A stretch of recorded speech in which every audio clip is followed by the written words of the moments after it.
सबसे पहले महाराष्ट्र की इस महान भूमि को डॉक्टर बाबा साहब भीमराव अंबेडकर, छत्रपति शिवाजी महाराज, साहूजी महाराज, अन्ना भाऊ साठे, गाडगे महाराज, संत तुकाराम, आंदोलनों और क्रांतियों की भूमि सावित्रीबाई फूले की इस भूमि को नमन करता हूं, आपको प्रणाम करता हूं।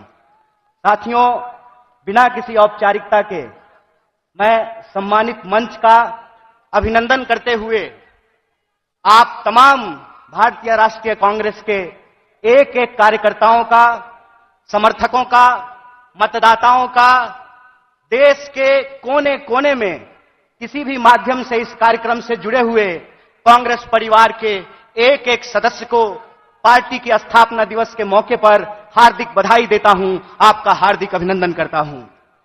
दोस्तों, ये हम सबके लिए बड़े गर्व की बात है कि देश की सबसे पहली और सबसे पुरानी राजनीतिक दल, जो एक राजनीतिक दल नहीं है, जिसने आज के भारत का नींव रखा है, उस पार्टी का हम स्थापना दिवस मना रहे हैं। यह हमारे लिए गर्व की बात है। जब हम अपने पार्टी की स्थापना दिवस मना रहे हैं तो हमको कुछ बात अपने दिमाग में, अपने जहन में उतारने की जरूरत है।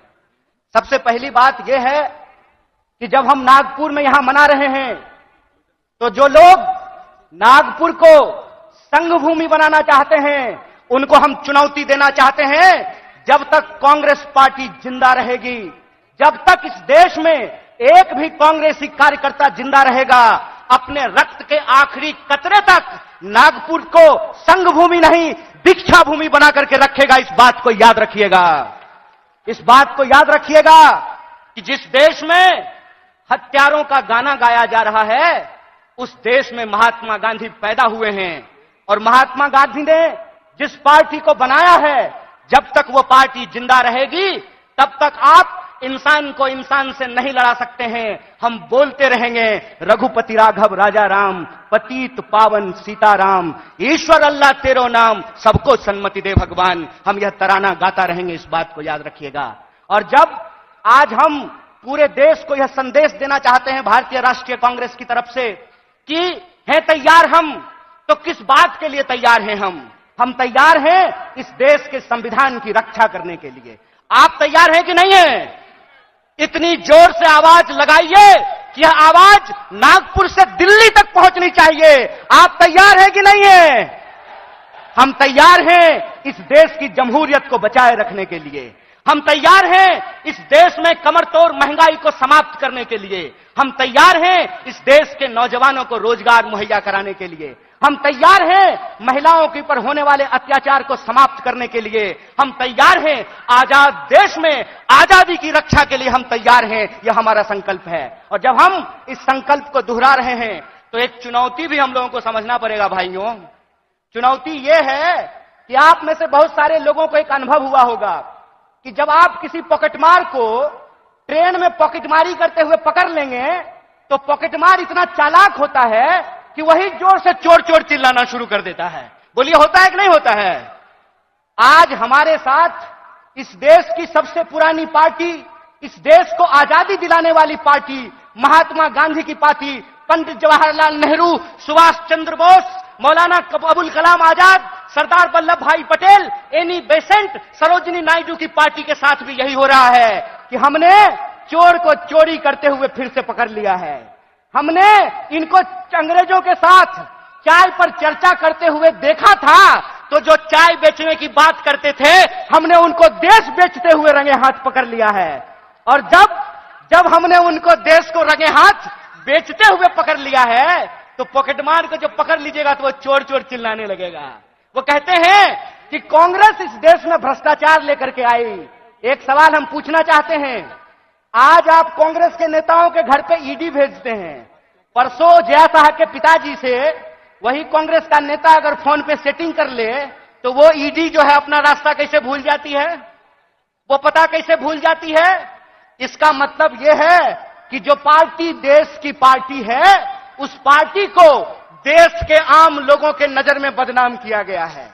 और देश के आम लोगों के नजर में इसलिए बदनाम किया गया है कि अगर आप कांग्रेस के प्रति अपनी भावना छोड़ देंगे तो देश में कोई आपकी बात करने वाला नहीं रहेगा, इस बात को याद रखिएगा।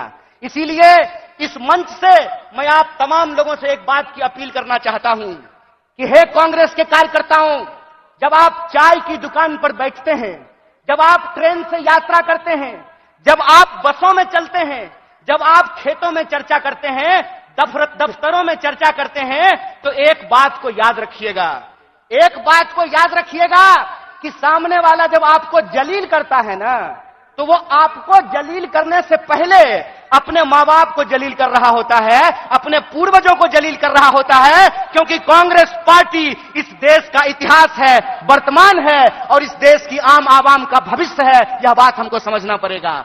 हमको समझना पड़ेगा कि कांग्रेस पार्टी अंग्रेजों से लड़ करके इस देश को आजादी दिलाई। आजाद भारत में पहली बार ऐसा हुआ कि दलितों को और ब्राह्मणों को बराबरी का वोट का अधिकार मिला। आजाद भारत में पहली बार ऐसा हुआ कि महिलाओं और पुरुषों को बराबरी का वोट का अधिकार मिला। आजाद भारत में पहली बार ऐसा हुआ कि राजे राजवाड़ा का वोट भी एक और नाली में उतर करके गटर साफ करने वाले का भी वोट एक, ऐसा भारतीय राष्ट्रीय कांग्रेस स्थापित करके आई। मैं कहता हूं कि जिस पंडित जवाहरलाल नेहरू को लोग आज संसद में खड़ा होकर के गालियां देते हैं, याद रखना मेरे दोस्त, अगर पंडित जवाहरलाल नेहरू नहीं होते तो झूठ ही सही तुम ये बात आज बोल नहीं पाते कि एक चाय बेचने वाला भी देश का प्रधानमंत्री बन सकता है। कांग्रेस का इतिहास यह है कि हम इस देश की आम आवाम के लिए लड़े थे, लड़े हैं और लड़ेंगे। इसीलिए माननीय मल्लिकार्जुन खड़गे साहब अपने 50 साल के राजनीतिक इतिहास में एक कांग्रेस के आम कार्यकर्ता से भारतीय राष्ट्रीय कांग्रेस के राष्ट्रीय अध्यक्ष बने हैं। यह है कांग्रेस पार्टी का लोकतांत्रिक इतिहास, यह है इस देश का इतिहास। इसीलिए आप तमाम कार्यकर्ताओं से मैं अपील करना चाहता हूं कि आज जो देश की हालत है, जिस तरीके से किसान आत्महत्या कर रहे हैं, जिस तरीके से हर घंटे नौजवान आत्महत्या कर रहा है, इसीलिए हमको इस संकल्प के साथ चलना पड़ेगा कि ये हमारी कांग्रेस है, हम सब की कांग्रेस है, यह हमारा देश है, हम सब का देश है और इसको बचाने के लिए अपने शरीर के आखिरी खून के बूंद तक हमको संघर्ष करना पड़ेगा। तो आप बताइए, चुनावी हार जीत अपनी जगह पे है, देश बचाने के लिए, संविधान बचाने के लिए, सबको शिक्षा के लिए, सबको काम के लिए आप तैयार हैं कि नहीं हैं? अगर आप तैयार हैं तो आखिरी बात बोल करके मैं अपनी बात को खत्म करूंगा। हमारी रगों में उन पूर्वजों का खून बहता है जिन्होंने इस देश को अंग्रेजों की 200 साल की गुलामी से आजादी दिलाई थी। जब हमारे पुरखे अंग्रेजों की टैंक से नहीं डरे, जब हमारे पुरखे बलिदानियों का इतिहास बनाया, जब हमारे पुरखे फांसी के फंदे को हंसते हंसते चूम लिया, तो तुम एक बात जान लो भाई, तुम्हारा जो फ्रंटल ऑर्गेनाइजेशन है ना, ईडी और सीबीआई, उससे हम घड़ी घंट नहीं डरने वाले हैं। आप लोग डरने वाले हैं क्या? तो इस देश की बचाने की लड़ाई में सबको शिक्षा के लिए, सबको काम के लिए और इस देश के हर आवाम को बराबर के आत्मसम्मान के लिए आप संघर्ष करेंगे कि नहीं करेंगे? अगर हम पूरी तरह से संघर्ष करेंगे तो आखिरी अपील के साथ, आखिरी बात के साथ अपनी बात खत्म करता हूं कि कहते हैं कि कैसे आकाश में सुराख नहीं हो सकता, एक पत्थर तो तबीयत से उछालो यारो। अगर कांग्रेस का एक एक कार्यकर्ता आज भी गांधी को अपने दिलों में बसा करके सड़कों पे निकल जाए तो इनको हम सिर्फ हराएंगे नहीं बल्कि एक नए भारत के सपने का निर्माण करेंगे। इन्हीं शब्दों के साथ एक बार पुनः अपने पूरे नेतृत्व को धन्यवाद अदा करते हुए और हमारे